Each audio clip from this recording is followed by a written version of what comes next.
From KCRW, this is Here Be Monsters. This episode is a compilation of conversations between two private investigators in the state of Vermont. As they drive together, they talk about their experiences with the criminal justice system, and some of those discussions include frank descriptions of violence, crime scenes, and dead bodies. So just keep that in mind. All right, enjoy the show. We're sitting where she killed the caseworker. It's on this street, and it's amazing I'll show to me. you where it was. I mean, it's kind of insane, but I'll drive you around the back.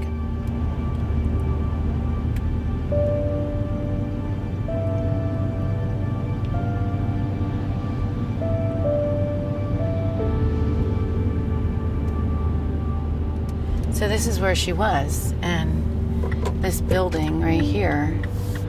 So she freaked out, drove over to her family's house that had made all these phone calls about her, and then in a completely psychotic state, drove over here, pulled into this parking lot, parked right here, and waited. She parked right here. And here's the rehab gym, and DCF is up in here, and she just waited. She just waited right here for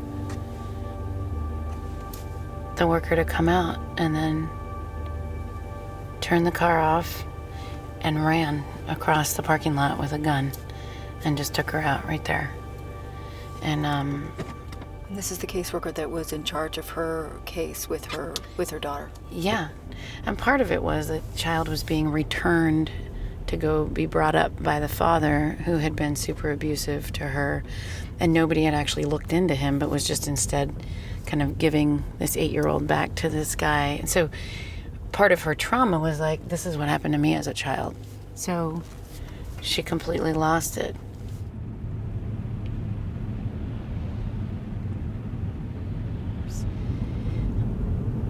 There's just this unbelievable shaming that goes on around victims of trauma, where they're kind of like, why can't you get your act together? Why can't you just stop using? Why can't you parent? Why can't you stay clean? Why can't you hold a job? Why do you have like histrionic fits? And, I was just saying to this lawyer today, like, when it's hysterical, it's historical. And it's true. It's like when people aren't able to emotionally regulate, when I refer to it as like, something gets shattered. I picture it like a little piece of a mirror that gets shattered very early on, and all the light that hits it sort of refracts out sideways.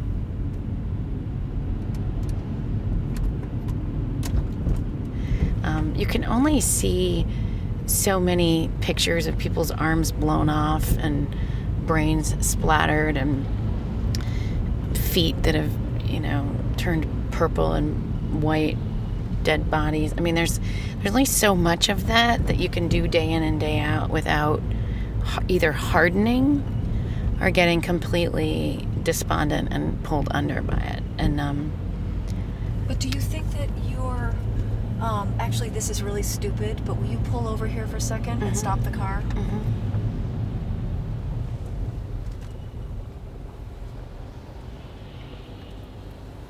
Or just turn the car off for a second. What's on your mind?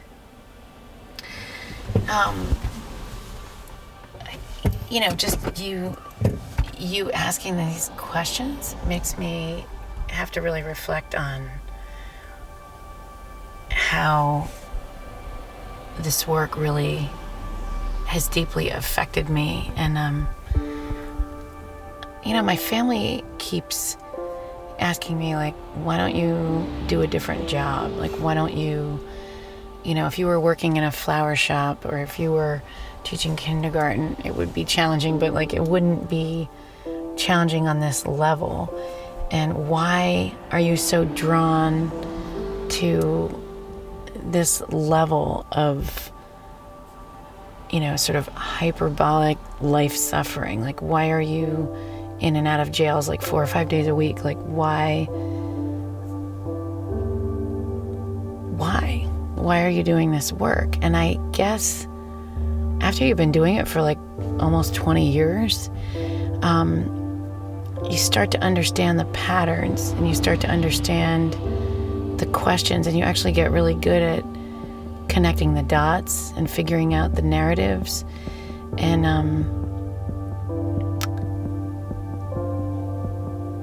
I guess I actually really love my job. I just have to figure out how to survive it. And I have to figure out how to not be consumed by this sort of world sorrow, and what we do to each other.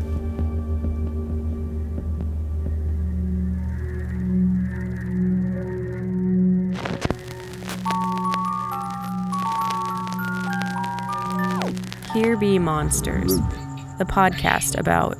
Follow that thread all the way back. The podcast about... the unknown.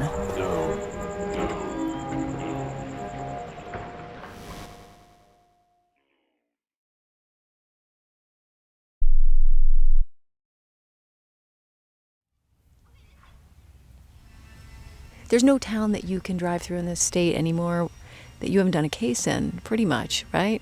So how does Vermont change, given what you know? I have had this sensation recently where I'm like, ooh, this is worn out. You've actually been to this apartment building 3 or 4 times. I had a really funny thing happen. I had an intern with me working on yet another crack case in Rutland. And as I come up to the door to talk to this guy, this old black dude leans out of the top floor and he goes, "Hey, Susie, don't I know you from the clubs?" And I'm like, oh my God, you don't know me from the clubs. You know me from like the last 6 crack cases because you're always smoking crack and you're always on the list. I had no idea that what I was going to go deep in was rural poverty, crime, addiction, and dysfunction in family systems in the state of Vermont, and why poor, despondent people commit crimes when they're desperate. I never set out to do that. You know, it's a weird thing when the world keeps hiring you to do something that you're good at, but you never really made the choice that that was what you actually wanted to spend your life doing. What's your baseline relationship to the client that must be there in order for you to do your job well? I think the basic notion that everyone has been a 2-year-old. Nobody started out in life coming from a place where they were capable of committing this crime. No one, I feel like there's maybe been 1 or 2 cases where somebody was just inherently pretty evil, which you could probably figure out why they are too. But for the most part, most of the people that we deal with have been deeply wounded along the way, mostly as kids. A lot of the contracts that I work on are indigent clients, and all of those cases, pretty much without fail, are people who, again and again and again, you hear them saying, you know, I didn't want to be some big kingpin. And they look at me and they go, I just want what you have. I just want what you have. I just want like an apartment. I want to have my kids. I want to have like a nice life. I want to go swimming in the lake. I didn't ever really want to be a kingpin. I just wanted to have like the basics. And so most of the people that you see in the system, that's the case.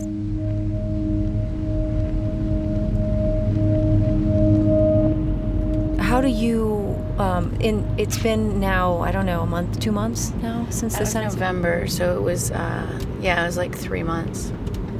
What's the fallout been for you since then?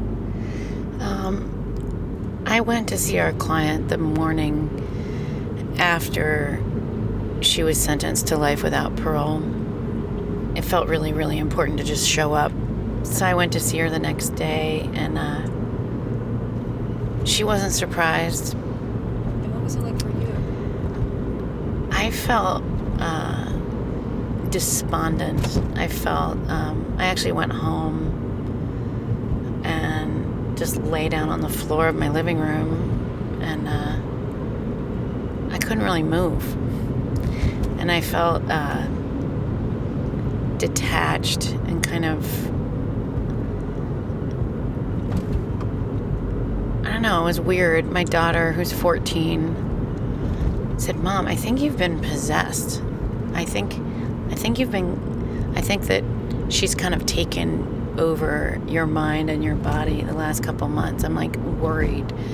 I felt really determined to not go drink tequila. I felt really determined to stay super clear and level-headed and not go down that hole. How's it been since, or what's the residual effect?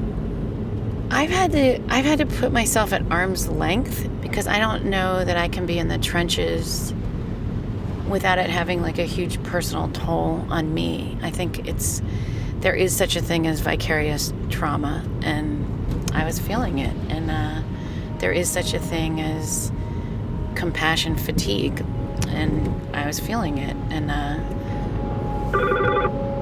hello, this is Susan.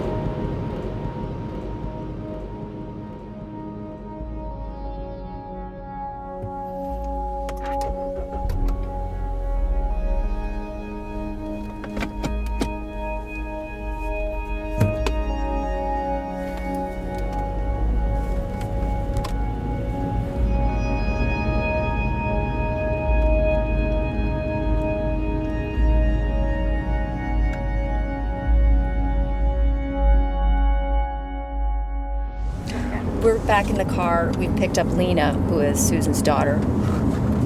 How would you say her job affects her as a mother? Well, I think she has a lot of compassion for people, and she also has a lot of ideas about like the world and how she's very open with us about her work and what she does. What's hard about what she does? Well, I mean, sometimes she takes her work home with her.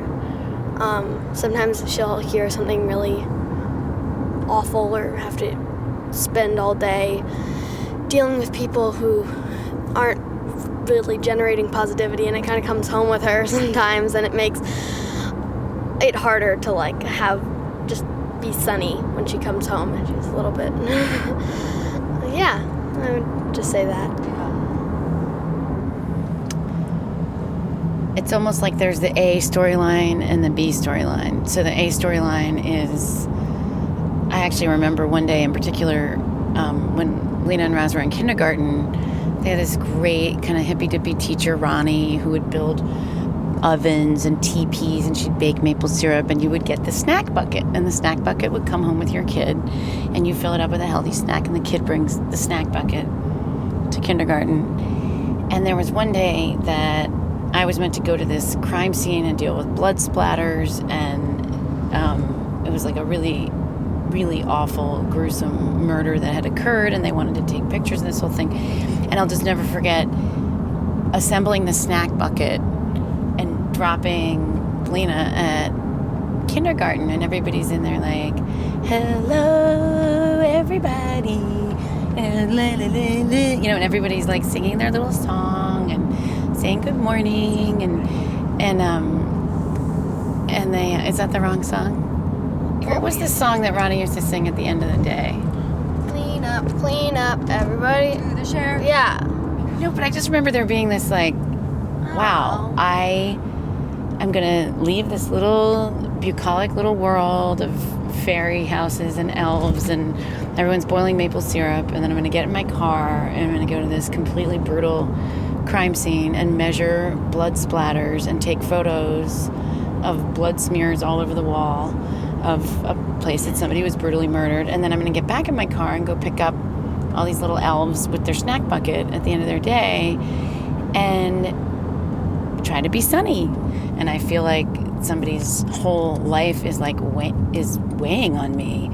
And I do feel like there are times when everybody's like selling hot dogs at the lacrosse field in their yoga pants, and they're all like talking really light about this and that, and everything's really goofy. And I'm trying to like volunteer to work my session at the hot dog stand, and it feels so stupid.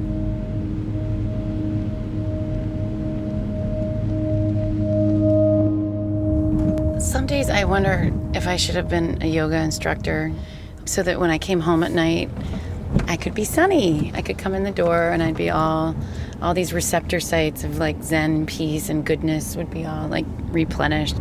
That's just not how it's played out. Instead, I'm always a little late. I'm always feeling a little spread thin. I'm always kind of waking up with a hit list of what I need to accomplish that day, knowing that I probably will get through like a third of it.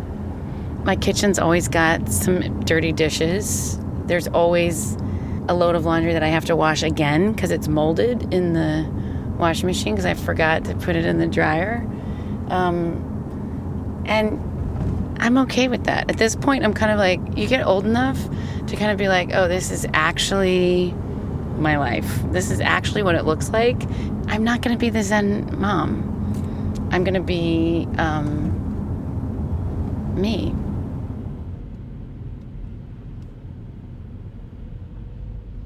You know, it's interesting today. I went to the jail down in New Hampshire yesterday, which is the super depressing jail where there's like one main room and then all the cells are off of the room, but there's no movement. There's like nowhere to get out.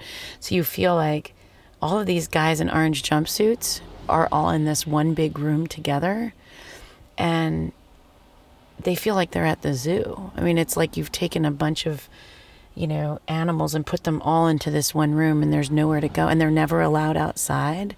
So the air is super stale and it kind of smells like male sweat. And the only thing that they can do is like go in a side room and do like push-ups.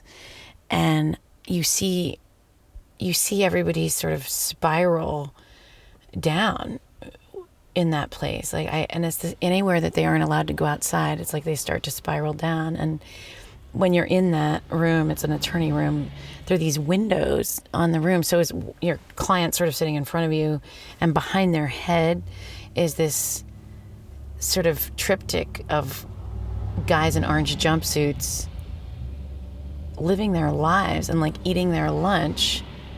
And I'm looking at them and saying, the offer that's on the table is 30 to life, while they're sitting there in the stale air at age 24.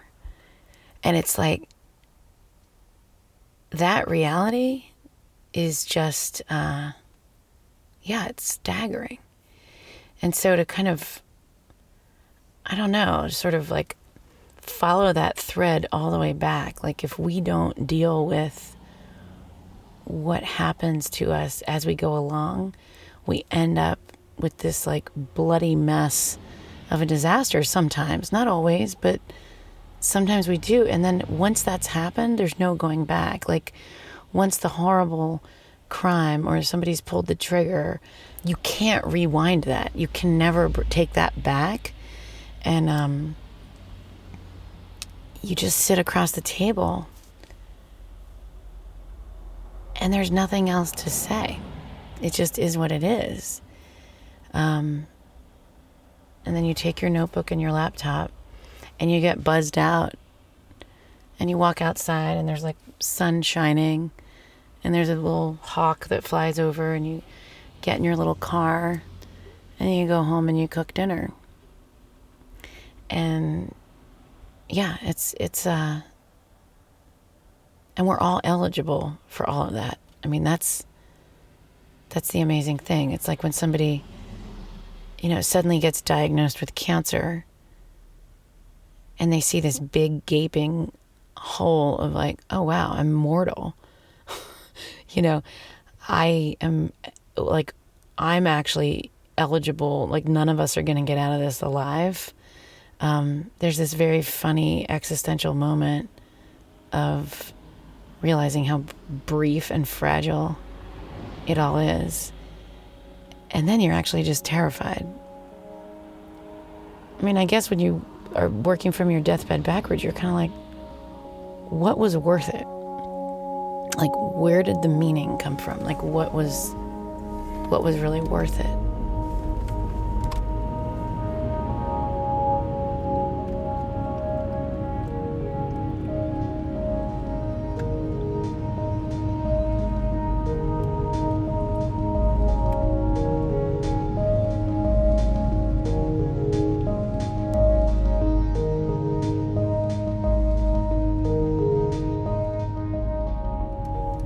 Susan Randall has nearly 20 years' experience as a private investigator. She lives in Vermont, and so does Erica Heilman, who trained under Susan and considers her mentor. Erica recorded this piece for us in conjunction with her own podcast, which is called Rumble Strip. Rumble Strip is this really fantastic and unusual show, and Erica is one of the best interviewers working today. I highly recommend you subscribe. You can listen at rumblestripvermont.com, and we also have a link up on our own website, hbmpodcast.com. On our website, we have our entire back catalog of shows, links to our musicians, and our store, and again, we're at hbmpodcast.com. My name is Jeff Entman. I co-edited this piece with Bethany Denton. Here Be Monsters is a part of the independent producer project from KCRW, where Nick White is our editor and Kristen Lepore is our manager. Music on this episode came from The Black Spot. Thanks for listening. More episodes soon.